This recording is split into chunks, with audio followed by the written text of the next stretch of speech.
see that in your schedule there's no mention of delays. My bad. So it's supposed to be there. This is my first time at EuroPython, quite obviously. And I'm glad to be here, so thank you for being here, and I hope to learn lots from you. Since this is my first time, I take the liberty to dedicate the whole slide to myself. My name is Calvin, and I work as a user interface Python developer in a company incorporated in Singapore. So what's the link to Europe? Well, my colleagues are in Europe, and we work with a UK client. We're actually a very small and relatively young software development team, about 3 to 4 years old only. And our company is a bit unusual because we work with customers all over the world. We work with the University of Southern California in a neuroscience project. And this particular project is an environmental science one. And we are fortunate to be working with ETH. So we have been very lucky to be working with amazing customers for the past 2 to 3 years. We have built all sorts of applications, including games and social networks. But over the years, we have discovered that we are especially passionate about scientific applications. And for me, GeoDjango is my recent pet project, and I really loved it, which is why I'm talking about it.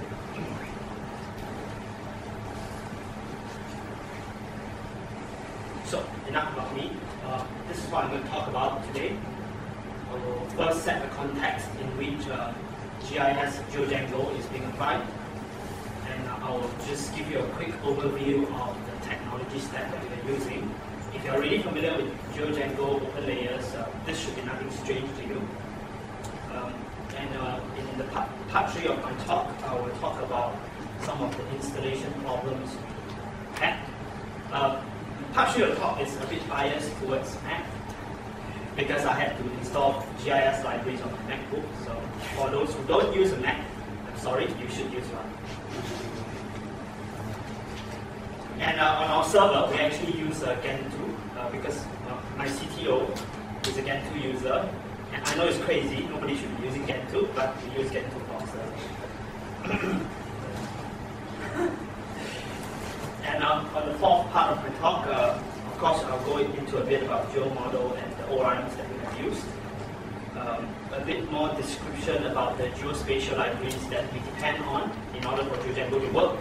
And finally, some utilities that are critical for us to grab some data from the shapefiles provided to us by the environmental scientists, and how we load all this data into our GeoDjango backend. And of course, Django, part of what makes Django so wonderful is that you get the admin for free. For those Django users, you know this is a great boon. And the good news, of course, is since GeoDjango has been incorporated officially into Django as a GIS contrib app, GeoAdmin is really awesome because it automatically shows us the geographical feature that we have loaded in from our shapefiles. So that's fantastic. You can see the map, you can see the features, the geographical features that are loaded onto the map automatically in your Django admin. So that's fantastic. Section 8 and 9 goes hand to hand together. Lots of JavaScript here. I'll highlight a few functions which are actually calling through Ajax to our GeoDjango view functions in sections 8 and 9. And finally, since we have gone through the context, we know roughly what the code base that we have used to create our project. We can dream a bit and think about the possibilities of applying such wonderful technology towards a good cause to save the world. And I will conclude by highlighting some gotchas that we faced when we were using GeoDjango and share it with you, so if you ever encounter the same problems, you can save your time. So, what's the context? This project is actually split into 3 parts. The first part was actually species extinction calculator. The second one was webcalculator.com, which is already live. This is almost live on closed beta, and we have one more to work on, which is the land use calculator. So the whole idea of this series of tools is to help environmental scientists and landowners to make policy decisions and derive and understand what are the socio-economic results as a consequence of their policies. And how does it relate to GeoDjango? Well, in order to make land use policies, you need computation of the land that the area that you are putting aside for human use, and putting the land that you're putting aside as a conserved natural forest. So we need to compute the area, and we need to display it onto a map for landowners to visualize it.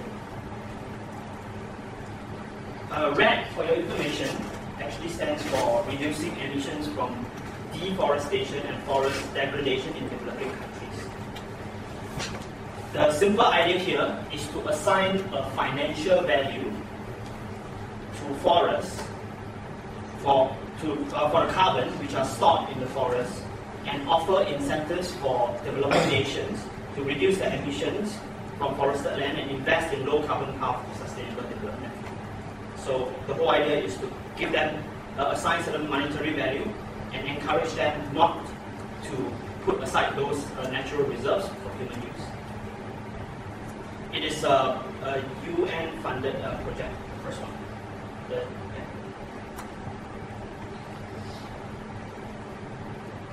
So I will begin by talking about this specific project, which is the Species Extinction Calculator. As you can see, this is actually a jQuery mobile app. And we are using the theme which is default in jQuery mobile. The focus really is on the polygon drawing, which you will see in it. So a lot of you might be asking, species what? Why do we care about that?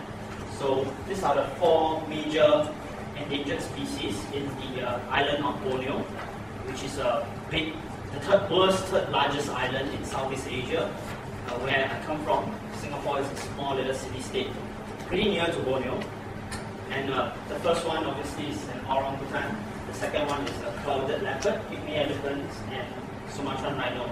See, I feel compelled to share this with you because following Ms. Ravenscroft's admonition to adopt diversity as a dependency in the Python community, I'm proposing that we should also consider our friends in the animal kingdom part of the beauty and diversity of Python.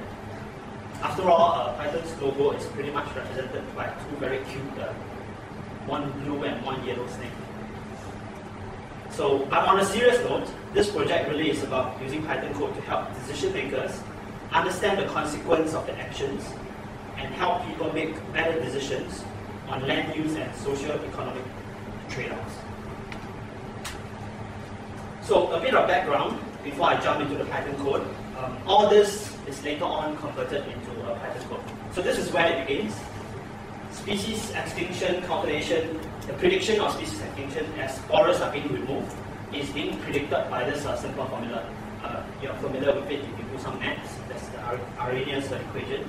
But unfortunately, this equation is wildly inaccurate.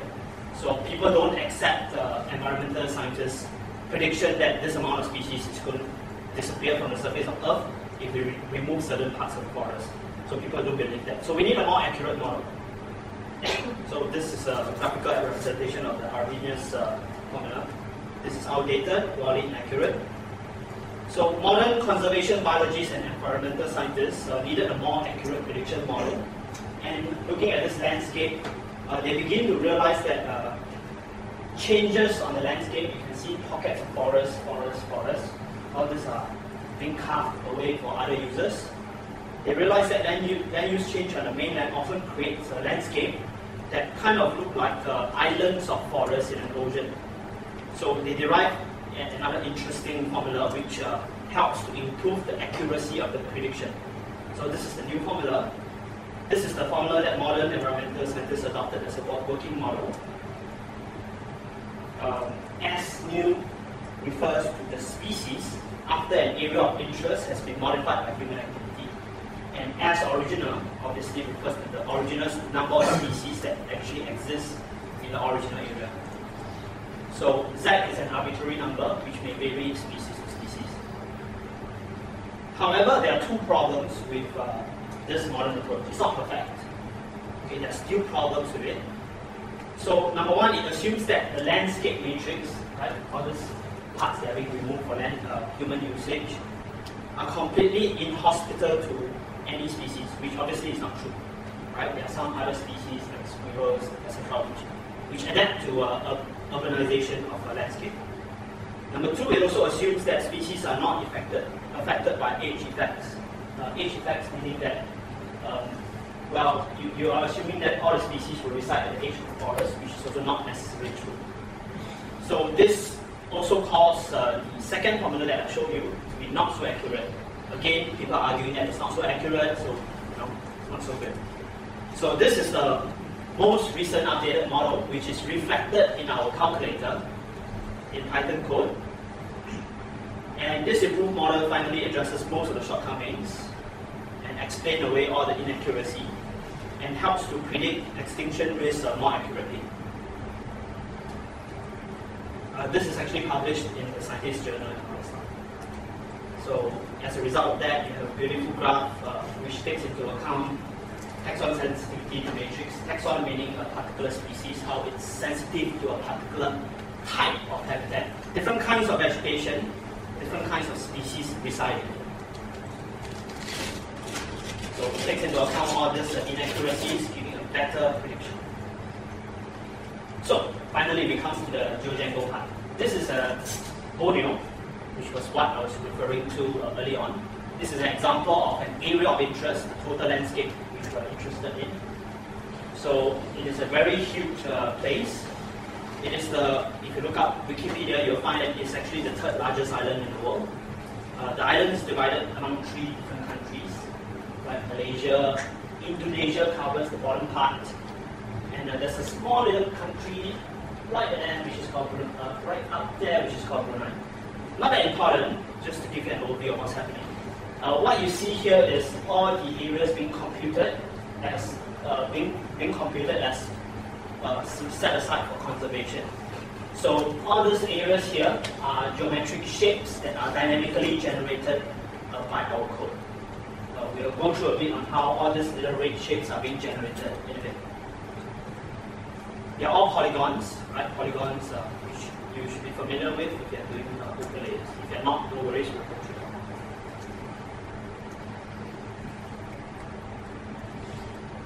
So this summarizes what I've mentioned in context to what we're going to do next. Technology step, how we're going to compute this, how we're going to help landowners make decisions.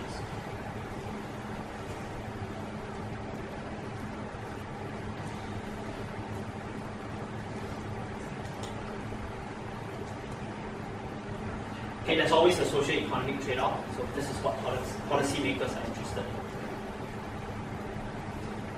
So, finally we come to the part where we are going into our code. This is an example screenshot of polygons plotted by landowners in collaboration with environmental scientists. We will explain how the code works and how you plot by touch, right? By touch you generate all these polygons and you save in the database. But the gray area here represents simulates the total landscape you're interested in, and the orange polygons over here is what a landowner says, hey, I'm going to cut off this part, for example, before and after scenario. So with a before scenario and after scenario, you can predict how many species are being lost as a consequence of that decision. So this is why we are all here for the Python conference, technology stack. You might find this familiar, right? It's adapted from one of the GeoDjango presentations. We use very, very similar stuff. We have a few additions. MatLib, for example, is specific to red calculator. We needed MatLib to compose our own raster map, because there was about 2,000 over features, and which resulted in about 200 megabytes worth of GeoJSON, which is supposed to be passed by Django to the front end, and that wasn't practicable because you would have to wait half an hour to see the results.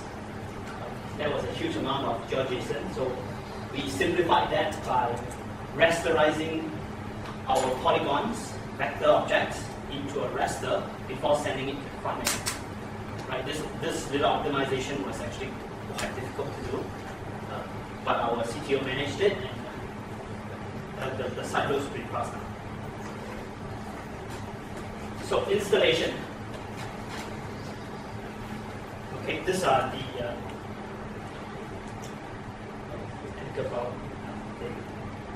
so we use Python 2.7.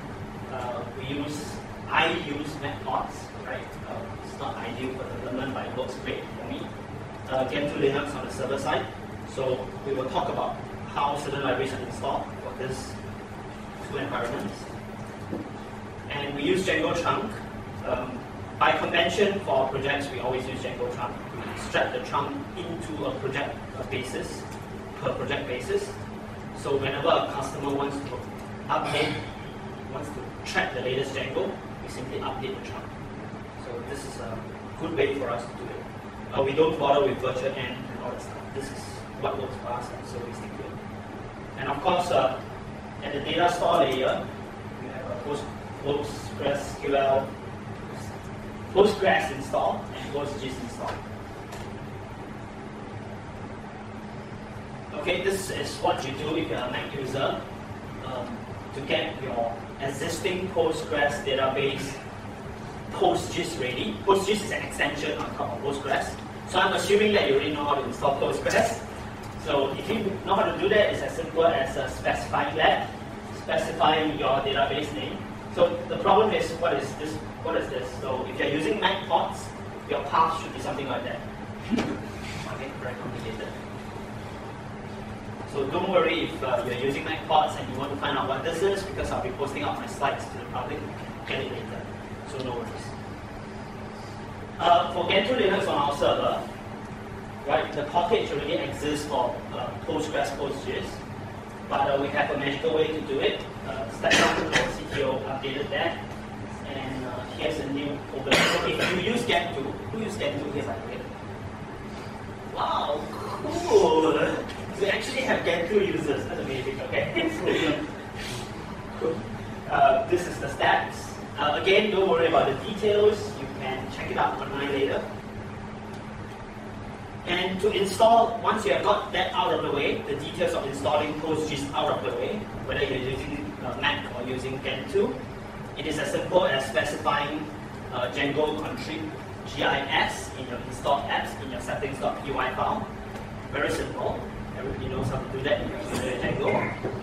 And of course, in the same settings.py file, you also have to change your database engine to point at PostGIS now, instead of CyclePG2, which you might be using as a convention. So, we got the installation out of the way. So far so good. Those are pretty simple steps. The details, don't worry. If you're using Microsoft Gentoo, you're covered. If you're using other distro, good luck. So when we begin using a geo model, when we do this, right, from Django.config.gis.db import models. This is straightforward. We no longer use the standard from Django.db import models. Right? So once you use this, you have all your geo fields available to you, and you can define them subsequently.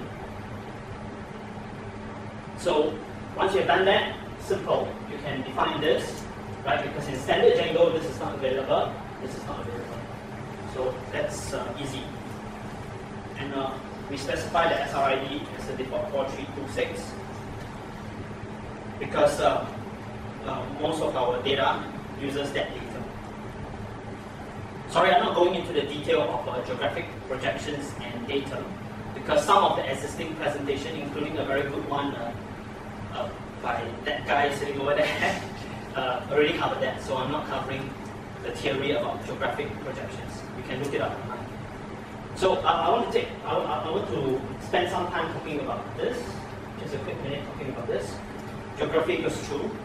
This is an interesting attribute, that parameter that you should be aware of. Polygon areas that are, because we're interested in areas, right? So polygon areas computed are assumed to be using polygons in a flat 2D manner. So if you don't specify geography equals true. But if you do specify this, what happens is that it begins to calculate it as if it was an ellipsoidal edge surface area, and you have a more accurate area computation because the Earth isn't flat. Right? Who thinks the Earth is flat? Okay, the Earth isn't flat. So by specifying this, you get a more accurate computation at the expense of some performance. It will be slightly slower, but if accuracy is important to you, do this.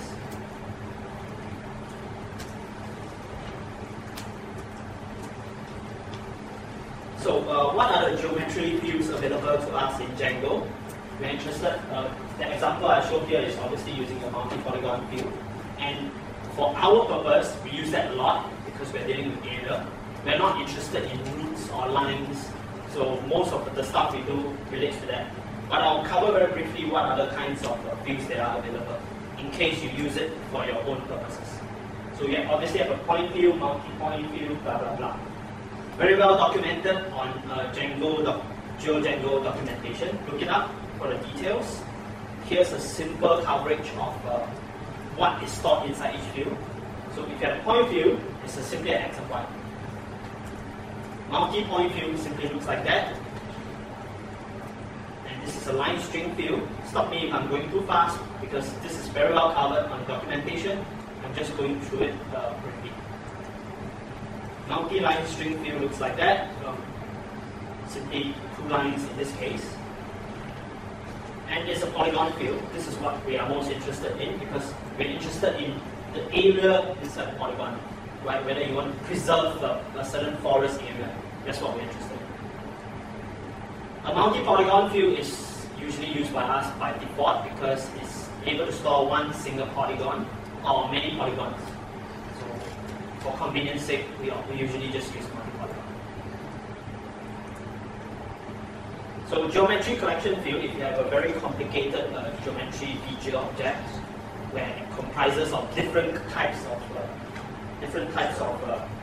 features.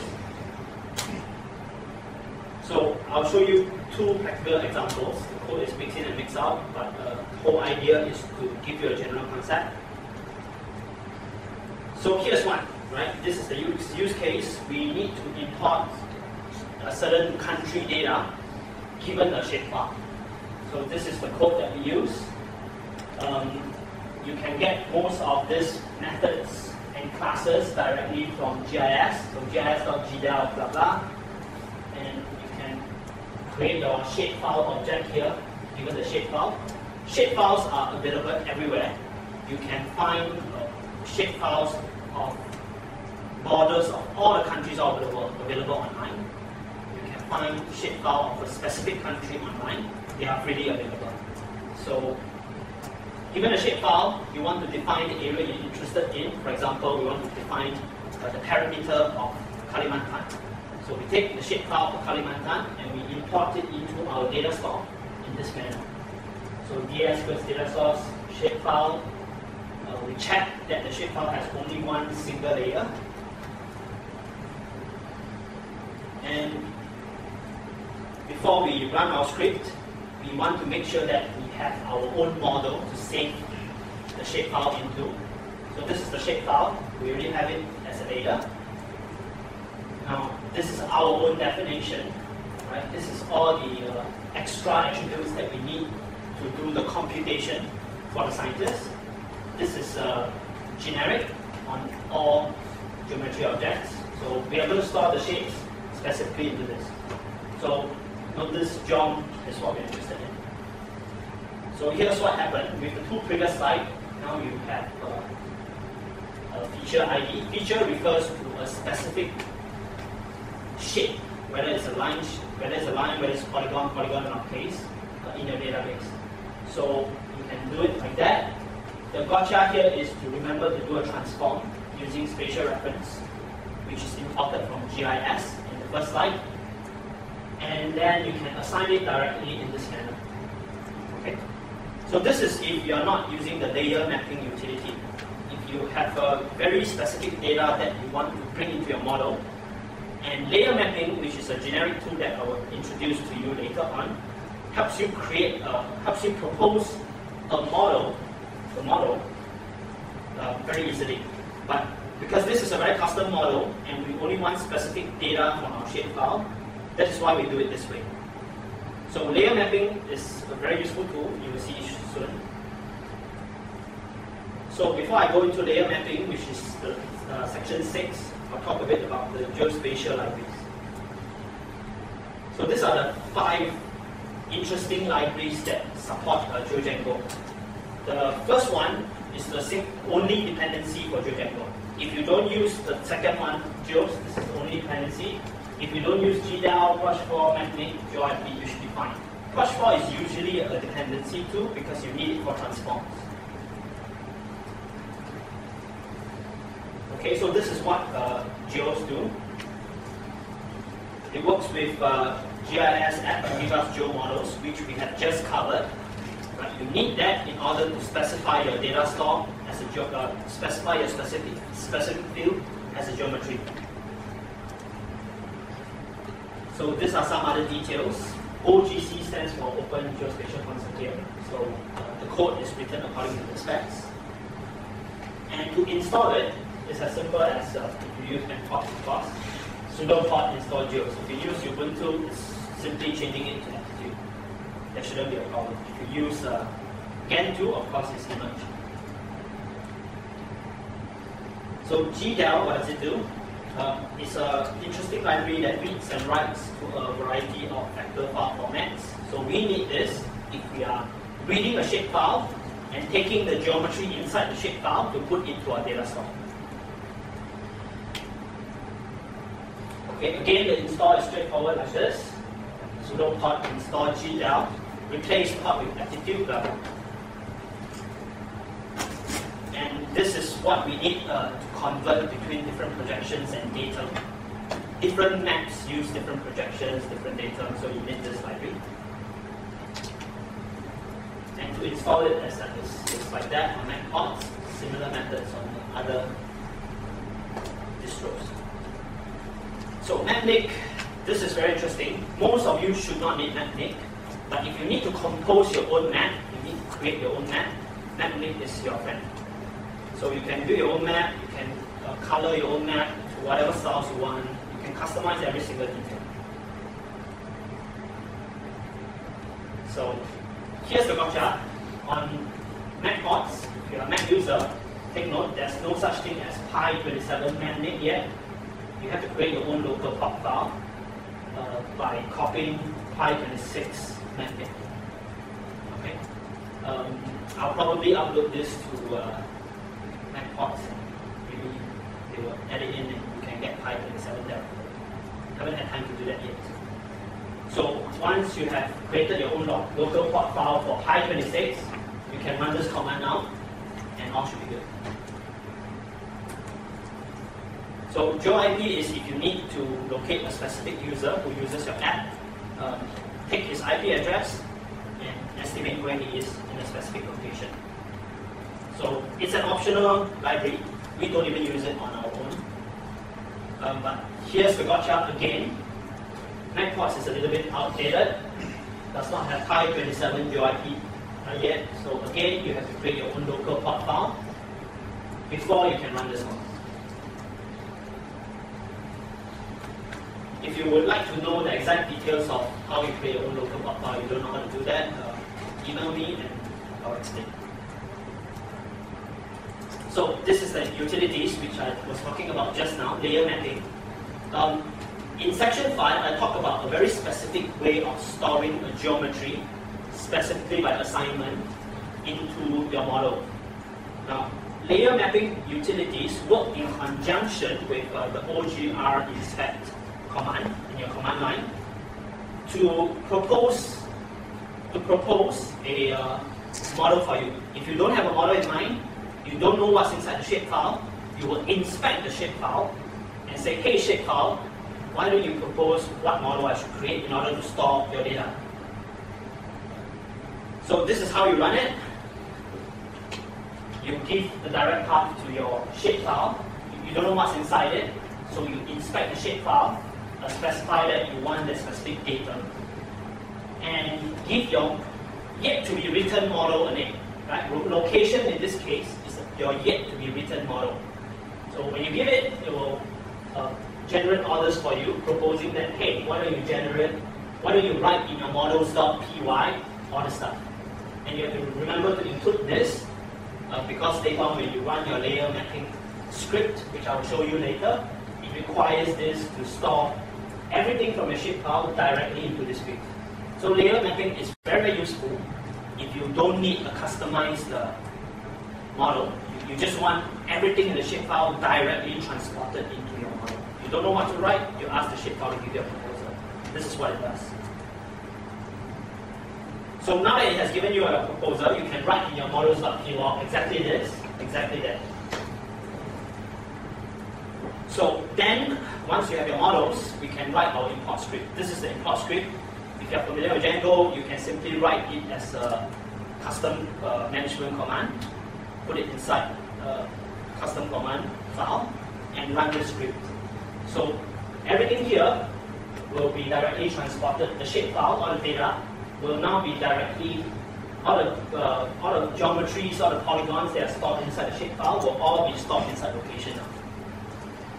And remember to set transform equals true so that it will adopt your default datum of 4326. The strict parameter here is just a parameter when true. When you specify it to be true, your script will stop running upon the first error encounters. By default, it's false, which means that it will not stop. If there's an error during your data migration, it will still carry on with whatever you can say. So, and finally, the wonderful GeoAdmin. So now we have figured out how to write our own geo model. Right? We have installed all the libraries. We have figured out how to write our own geo model. We figured out two different ways of storing geometry data, polygons, into our database. The first method being a custom method where you do a direct assignment. The second method using layer mapping. So now that we know about that, we will jump into GeoAdmin and see if the data we have imported into our model actually shows up.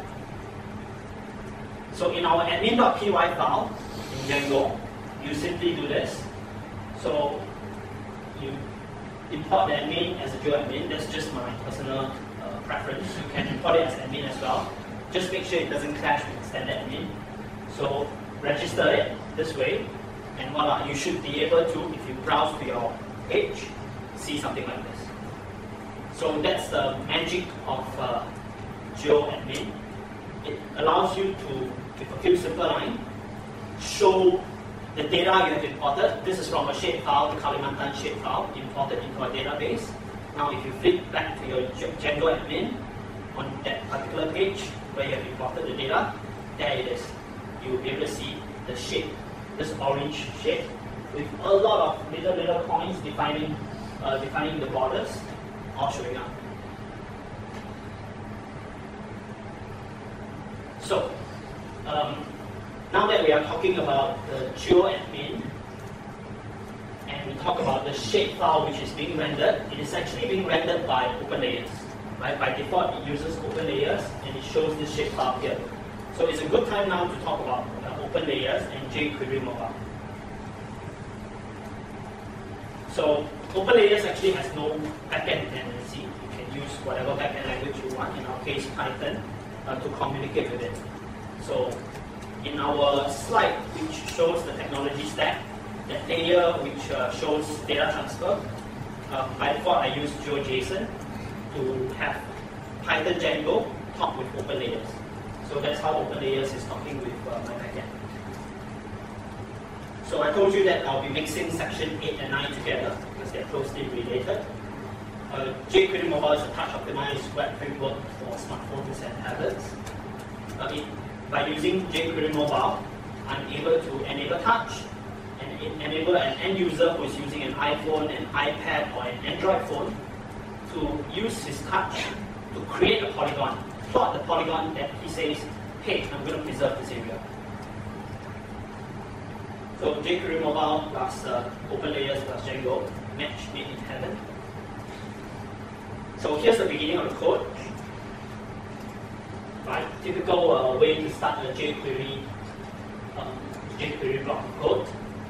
So ignoring the map delete hide, that was just for us to hide certain parts of our map. Define a custom style which will be used by our polygon area. This style, you can color your shape files in different colors by using the code as described here. Again, this is going to be available, so don't worry about the details. You are able to define, we will be defining our background layer, and we will also be defining the polygon layer. So the background layer, which you have seen in an earlier screenshot, is actually grayish in color with gray border.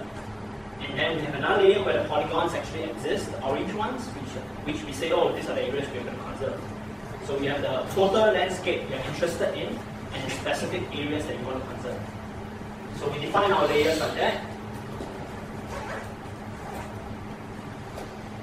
And we define the events which are going to happen when the user taps on it, this manner. Okay, this is to define the touch navigation, so the user can drag and pan the map by touching the screen and moving it around. And this is our own zoom panel, our layer switcher. This particular layer switcher is to let the user switch between the different Google Maps that we use. There's Google Hybrid, Google Street Map.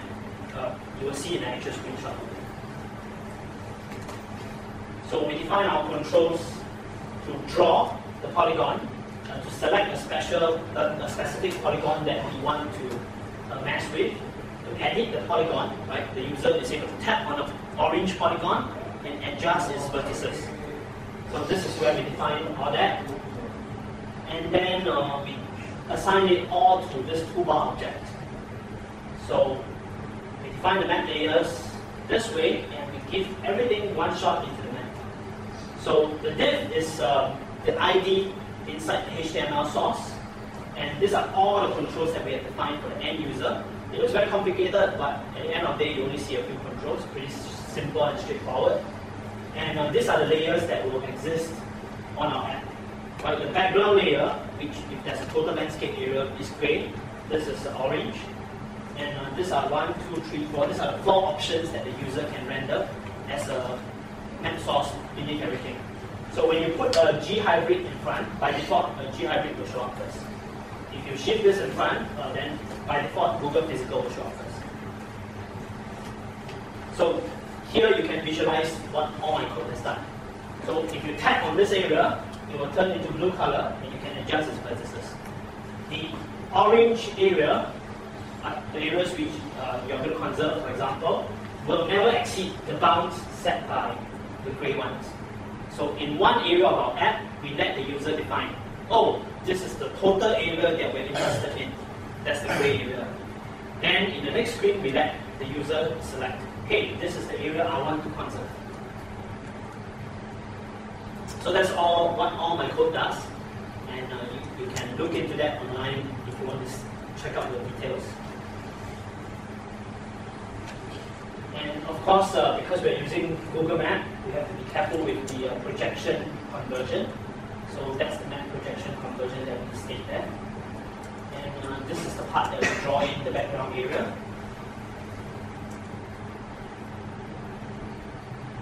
And finally, this is the part that interacts with Django. In particular, the polygon layer, the orange, the layer that holds the orange polygons, have all these events being defined. Each of this being highlighted is a separate JavaScript function, an AJAX call to Django.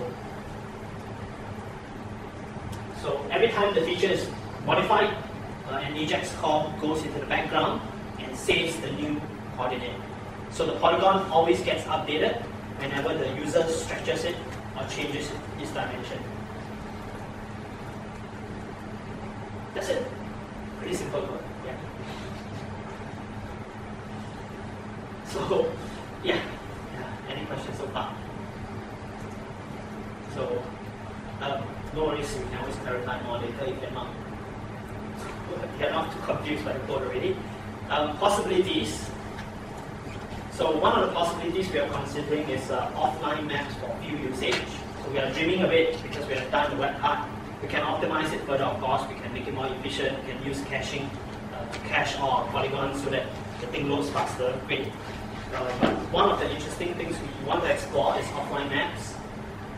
So to do offline maps, once you have your backend done up, which is what we have done, all our backend has been done, all these gray areas all sorted out, it's a question of replacing completely jQuery open layers with your native iOS or Android interface. So it will do exactly the same thing like what open layers and JavaScript is doing, but you can build the whole thing as a native app and talk to the server by means of this data transfer or this serialized data.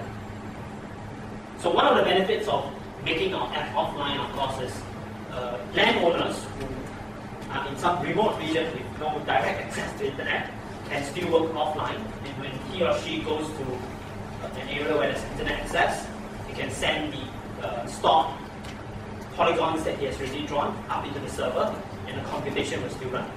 So that's one of the reasons why we are exploring the possibility of offline apps. Yes. Can't you just use offline storage to this and stay with the web program? Yeah, that is a possibility, but I'm concerned with the large amounts of data that we have processed using JavaScript. So the loops might make the whole thing very unresponsive. We don't know yet, we might explore that. Are you aware that Azure was allowed to store Google Maps offline on a native iOS app because it breaks the contractual agreement? Oh yeah, that's a good point, because that's what I'm going to talk about next. If Google Maps doesn't allow you to cache your maps locally in your native app, so this is a problem if you use iOS map kit framework. You can't store it in your local map, you break the terms of use of Google Maps, as you rightly pointed out. So there's an alternative, which is an interesting project we're checking out. It's called RootMe. It supports many other different map sources, including OpenStreetMap, which allows you to cache your map files. So that's great. Also, this project is interesting because it supports local database formats, DBMap and MD-Tiles. So here's a quick comparison to save your time in researching it. So this is what, if you use the native iOS MapKit class, this is the restriction you will have. You cannot store the map tiles, but if you use RootMe, because you are transacting with OpenStreetMap, for example, you will be able to store your map tiles. Similarly, for Android, it's the same thing. You use Google Maps and you store it locally, that's it. You're breaking their terms. And there's a project similar to RootMe to allow map tiles to be stored locally, again using the MD-Tiles protocol. So the benefits are obvious. It's very, very fast because obviously the tiles are stored locally on your client, whether you are using an iPad, iPhone, or Android. And all the map tiles are stored as block, so it's really fast. So this is another thing we are exploring. We're not sure how to go about doing this, but there are existing services like TomTom, if I'm not wrong, which is a satellite service for you to connect to them, even if you are out of reach of terrestrial 3G networks. So this is another interesting aspect that we might explore. We don't know yet, it's an exploratory look. So, enough dreaming. So to conclude, what are our key takeaways working on this app? So the whole idea of this, to reiterate, is about mathematical modeling, scenario analysis, to determine that, hey, if we remove this part of the forest, what is the consequences to us, to the species, to the animals living there, and the financial implications for us in the case of redcalculator.com. If you go online on redcalculator.com, on the homepage, you will see what I mean. You will compute the financial value of the loss or gain as a direct consequence of decisions made. So the original, before our project started, the project was actually written in Excel. We convert everything here into Python. So all the Excel formulas, all the VB script are completely converted into Python. This was done by the scientist, so we are helping him to convert his work into a Python web app. So to summarize, this is what we have done. And this is another interesting project we're working on. land use calculator is a generalized version of red calculator. I see it that way. It might not be a precise description, but it's almost like a generalized version of red. Red is specific to preservation of forests and socio-economic consequences on Kalimantan in Borneo itself. Land use calculator is a generalized version which hopefully could be used anywhere. So this is some of our wonderful discoveries. MapLink is very useful for rasterizing vector objects. Okay, I will stop soon. And yeah. So we also need to do some caching for our jQuery mobile app, which is the species extinction calculator. So this is what we're going to do. And as I've already mentioned, just to summarize for you, use geography equals true if you want accurate area calculations at the expense of some performance, of course. And as we have already covered, there are two ways to import data given a GIS shapefile containing all the polygons in it. So this is what the whole project is about, the technology and the GeoDjango we have used. This is our goal. Some interesting gotchas. Like make sure that in the early part of the project, we are not very familiar with GIS. So this is actually our first project using GIS. We discovered, to our horror, if you don't do proper projection transformation, you get all sorts of funny things anymore. So this is a gotcha. Take note of that if you are starting your first GIS app. So if you are using layer mapping, transform equals true in your layer mapping line of code. If you are directly creating or saving into an object's attributes, the code in front has already covered this one. I'm just summarizing it. So special thanks to these people who are the scientists trying to save the world.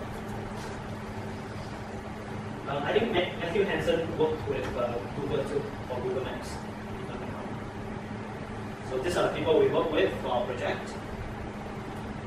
And these are the guys. The last guy has me. And there are a lot of good resources on GeoDjango, I encourage you to look at it online. So this is the link that you go to, geodjango.org presentations. If you are interested in building your own GIS app, read everything there, and you'll be a pro. This is my little contribution with this particular set of slides. It will be available by tomorrow on this URL and on whatever URL that EuroPython has provided. Okay, that's it. And that's my email address if you want to get in touch with me to discuss more about GIS. I love GIS.